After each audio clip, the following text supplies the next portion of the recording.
आखिर किसने लिखे थे? इसका स्पष्ट जवाब नहीं है, क्योंकि ये किसी एक व्यक्ति द्वारा नहीं लिखे गए। ये ज्ञान परंपरा का हिस्सा हैं, जो गुरु शिष्य परंपरा में पीढ़ी दर पीढ़ी मौखिक रूप से चलती रहीं। ऋषियों, मुनियों और विचारकों ने ध्यान और अनुभव के माध्यम से जो सत्य जाना, उसे उपनिषदों के रूप में संकलित किया। ये श्रुति का हिस्सा है, यानी सुना हुआ ज्ञान। जब हम कहते हैं सुनने का ज्ञान या श्रुति, तो इसका मतलब सिर्फ बाहरी रूप से सुना गया नहीं है, बल्कि यह एक गहरे अनुभव से उपजा ज्ञान है।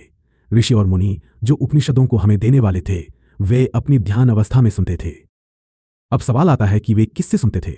यह श्रुति उस ब्रह्मांडीय सत्य की आवाज है जिसे ऋषि अपने ध्यान, साधना और अंतर्मन के गहरे मौन में सुनते थे। इसे आप अंतरात्मा की आवाज या कॉस्मिक ट्रूथ कह सकते हैं। ध्यान के माध्यम से वे उस अवस्था में पहुंच जाते थे जहां उनका मन शांत हो जाता था और ब्रह्मांड का सत्य उनके भीतर प्रकट होता था। यह ऐसा ही है जैसे एक गहरी झील में जब पानी पूरी तरह स्थिर हो जाए, तब उसमें आसमान का प्रतिबिंब साफ दिखने लगता है। ऋषियों का मन भी ऐसी ही अवस्था में पहुंचकर ब्रह्मांडीय ज्ञान को सुनता था।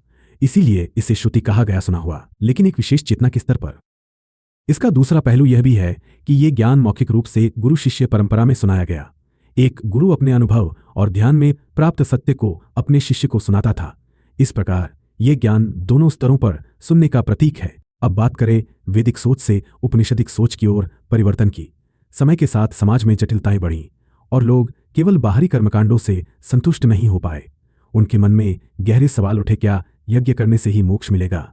जीवन का असली उद्देश्य क्या है? क्या भगवान बाहर हैं या भीतर? वेदों के समय कर्मकांड और यज्ञ एक प्रकार का संतुलन स्थापित करने का माध्यम थे।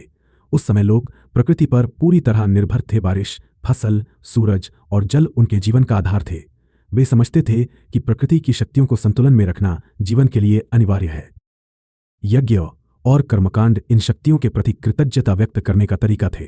यह एक प्रकार का प्राकृतिक सौहार्द था, जहां लोग प्रकृति के साथ सामंजस्य स्थापित करते थे।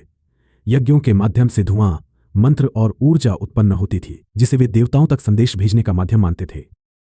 देवताओं को खुश करने का अर्थ वास्तव में प्रकृति के संतुलन को बनाए रखना था।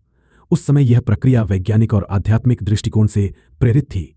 धीरे धीरे यह कर्मकांड एक अनुष्ठान में बदल गए और लोग इसकी मूल भावना को भूलने लगे। यही समय था जब उपनिषदों ने आत्मज्ञान की ओर ध्यान केंद्रित किया। उन्होंने कहा कि असली यज्ञ बाहरी नहीं, बल्कि भीतर आत्मज्ञान की खोज है। इस तरह कर्मकांड और आत्मज्ञान एक ही यात्रा के दो चरण बने।